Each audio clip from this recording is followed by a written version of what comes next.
The best parties usually end up in death-defying hangovers, and the Occupy LA Freedom Party in downtown Los Angeles was no exception. As everyone already knows, the party was officially crashed on Wednesday, November 30th, when over 1,000 cops surrounded and swept through City Hall like they were invading Poland, arresting over 200 peaceful Americans in the process. I was there, accompanied by Occupied Venice, to witness the entire shit show go down in spectacular fascist fashion. Ever since Mayor Villagrosa decided to reverse his entire stance on Occupy LA after 2 months of tolerance and wipe his ass with the Constitution, the camp at City Hall remained on pins and needles. Sunday into Monday was a total party. Tuesday night was the calm before the shitstorm, and Wednesday will forever be branded as a shameful chapter in Mayor Villagrosa's reptilian career. I stood with Occupy Venice on the front steps of City Hall all night long, as the helicopters circled overhead like mechanical vultures, as reports leaked in about a massive LAPD gathering at Dodger Stadium preparing for an assault, and as unbearable suspense finally gave way to complete and utter boredom, punctuated by patriotic fireworks launched over the nearby skyline, which briefly instilled us with some kind of hope, however fleeting it may have been. Rumors of impending doom swirled around countless mic checks, where everyone voiced everything from the poignant profound to the idiotic and intolerable. Admittedly, I came not just as a supporter of the First Amendment, but also as an opportunistic freelance journalist who wanted to document the inevitable invasion of one of our most basic rights.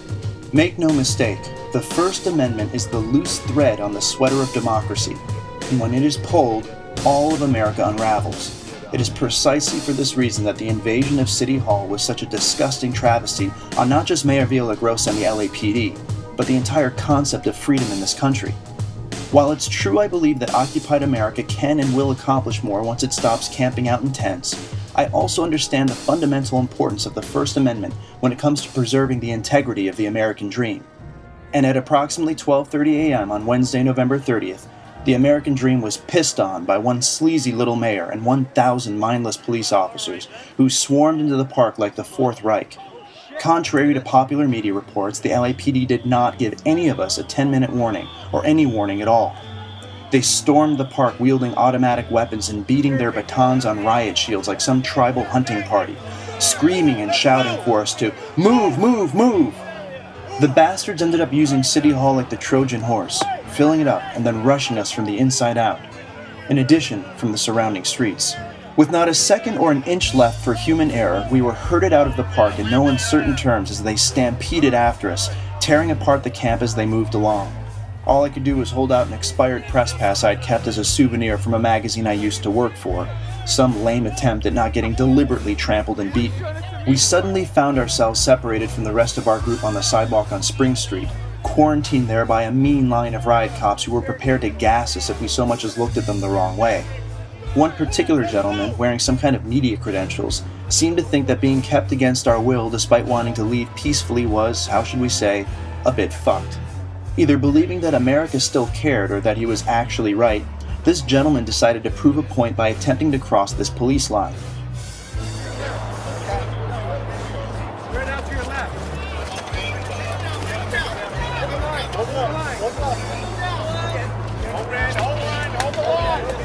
Big mistake.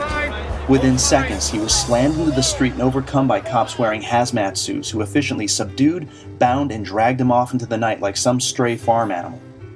After being trapped on the sidewalk for about a half an hour or so, we were eventually instructed to funnel ourselves through another police line and cross Spring Street over onto First. All around us were cops, and more cops, helicopters, police trucks, tear gas canisters, green shotguns. Mayor Villagrosa organized an operation that could easily have rivaled and dwarfed whatever SEAL Team 6 did to put a bullet through Osama bin Laden's eye socket. As of this posting, the mayor's office has estimated that the total LAPD effort will have cost Los Angeles taxpayers upwards of $1 million. After all, it's not like any local schools or hospitals could use any of that money. Jesus Christ, I remember thinking, is this the United States of America? Are we not proud and peaceful citizens who are rallying against greed and corruption?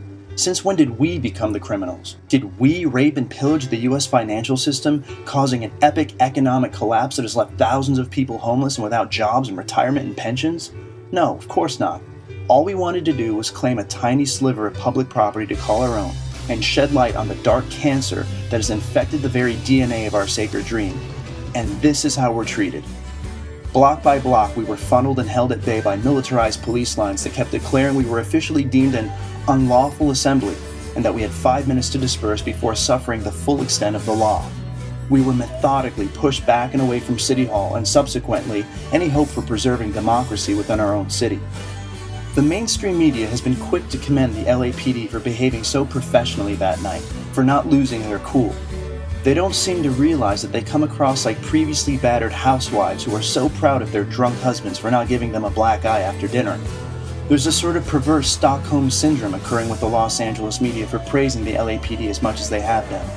This kind of ass-kissing is both pathetic and dysfunctional, and a large reason why the mainstream media in this country should be altogether ignored and forgotten. Of course, any police force who has historically behaved in such a ruthless and barbaric manner will always look good in comparison for not actually beating innocent people into a bloody pulp on a whim. These days, it seems stopping short of actually cracking a young girl's skull open while she gives the peace sign is apparently enough to insinuate that we're still a civilized society on the verge of nothing less than harmony and success. But then again, this is exactly what the 1% wants: infighting.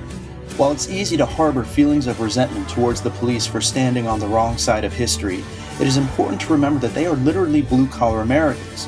And as long as the 99% fights the 99%, the 1% wins. However, try as they might, they cannot pepper spray or arrest an idea. Mayor Villagrosa can have his little park if it makes him happy. In fact, let all the mayors have all the parks. They can keep the grass. We'll take the country.